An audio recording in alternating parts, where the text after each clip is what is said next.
తాజాంశాన్ని చూస్తున్నాం. ఎస్వీ గోశాలలో గోవుల మృతిపై వైసీపీ నేత భూమన కరుణాకర్ రెడ్డి అసత్య ప్రచారాలు చేస్తున్నారని టీటీడీ ధర్మకర్తల మండలి ఎస్పీ హర్షవర్ధన్ రాజుకు ఫిర్యాదు చేసింది.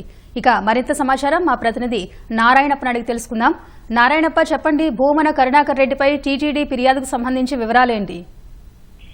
నరీషా, తిరుపతి ఎస్వీ గోశాలలో గడిచిన 3 నెలల కాలంలో 100 గోవులు మృతి చెందాయి. టీటీడీ గోశాల నిర్వహణలో అధికారుల వైఫల్యం, సంరక్షించడంలో విఫలమవడంతో గో సంరక్షణశాల కాస్త గో వధశాలగా మారిపోయిందని చెప్పి టీటీడీ ధర్మకర్తల మండలి మాజీ చైర్మన్ వైకాపా నేత కరుణాకర్ రెడ్డి మీడియా సమావేశం పెట్టి విమర్శలు చేశారు. ఈ నేపథ్యంలో ఎస్వీ గోశాలలో చోటు చేసుకుంటున్న సంఘటనలపై పూర్తి స్థాయిలో నివేదికలను వెల్లడిస్తూ నిన్న టీటీడీ ఈవో శ్యామలరావు మీడియా సమావేశం నిర్వహించి టీటీడీ గోశాలలో టీటీడీ చేపడుతున్న చర్యలు కావచ్చు, గో సంరక్షణకు అధికారులు తీసుకుంటున్న చర్యలు, అక్కడ జరిగిన మరణాలు, సహజ మరణాలు అని పూర్తి వివరాలను వెల్లడించారు. తర్వాత ఇవాళ ఉదయం టీటీడీ ధర్మకర్తల మండలి సభ్యుడు టీటీడీ ధర్మకర్తల మండలి తరఫున తిరుపతి ఎస్పీ హర్షవర్ధన్ రాజును కలిసి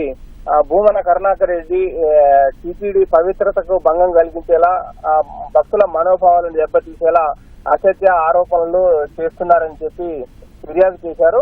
ఎస్పీ హర్షవర్ధన్ రాజును కలిసిన టీటీడీ బోర్డు సభ్యుడు భానుప్రకాష్ రెడ్డి ఫిర్యాదు చేశారు. ఈ ఫిర్యాదులో అసత్య ఆరోపణలు, నిరాధార ఆరోపణలు చేస్తున్న భూమన కరుణాకర్ రెడ్డిపై ఐటీ యాక్ట్ 74, అదేవిధంగా బిఎన్ఎస్ యాక్ట్ 356 కింద కేసు నమోదు చేసి చర్యలు తీసుకోవాలని చెప్పి ఆయన లిఖితపూర్వకంగా ఫిర్యాదు చేశారు. ఫిర్యాదు తర్వాత మీడియాతో మాట్లాడిన భానుప్రకాష్ రెడ్డి టీటీడీ ధర్మకర్తల మండలి సభ్యుడిగా టీటీడీ ధర్మకర్తల మండలి తరఫున నేను ఈ ఫిర్యాదు చేస్తున్నానని చెప్పి తెలియజేశారు. భూమన కరుణాకర్ రెడ్డి గడిచిన కొన్ని రోజులుగా ఎస్వీ గోశాలలో ఆవులు చనిపోతున్నాయంటూ అసత్య ఆరోపణలు చేస్తున్నారని, గడిచిన 3 నెలల కాలంలో చనిపోయిన గోవులకు సంబంధించిన పూర్తి వివరాలతో ఈవో ఇప్పటికే స్పష్టమైన ప్రకటన చేశారని, కానీ కరుణాకర్ రెడ్డి మాత్రం 100 ఆవులు చనిపోయాయని చెప్పి టీటీడీ ప్రతిష్టకు భంగం కలిగించేలా వ్యవహరించారని చెప్పి ఆయన విమర్శించారు. అదేవిధంగా టీటీడీ చైర్మన్ గా కరుణాకర్ రెడ్డి ఉన్న సమయంలో ఎన్ని గోవులు చనిపోయాయి, ఆ సమయంలో ఇప్పుడు కూటమి ప్రభుత్వం అధికారంలోకి వచ్చాక గోశాలలో చనిపోయిన ఆవులకు సంబంధించిన వివరాలను కూడా భానుప్రకాష్ రెడ్డి తెలియజేశారు. టీటీడీ చైర్మన్ గా కరుణాకర్ రెడ్డి ఉన్న సమయంలోనే అధిక సంఖ్యలో గోవులు చనిపోయాయని చెప్పి ఆయన చెప్పారు. టీటీడీ చైర్మన్ గా ఆయన గో సంరక్షణకు సంబంధించి తీసుకుంటున్న చర్యలు అక్రమాలు చోటు చేసుకున్నాయని, ఎస్వీ గోశాలను తమకు అనుకూలైన వారికి ఆదాయ వనరుగా మార్చేశారని చెప్పి, బీహార్ తరహాలో దానా కుంభకోణం జరిగిందని చెప్పి ఆయన విమర్శలు చేశారు.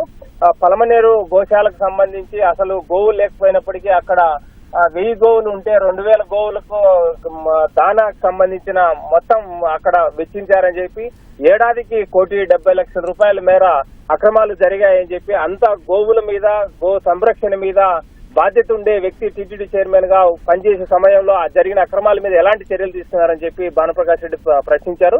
ఈ నేపథ్యంలోనే వీటన్నిటిని వివరాలను ఫిర్యాదులో పేర్కొంటూ ఎస్పీకి ఆయన మీద చర్యలు తీసుకోవాలని చెప్పి, కేసు నమోదు చేయాలని చెప్పి ఫిర్యాదు చేశారు. నరీషా, ధన్యవాదాలు నారాయణప్ప.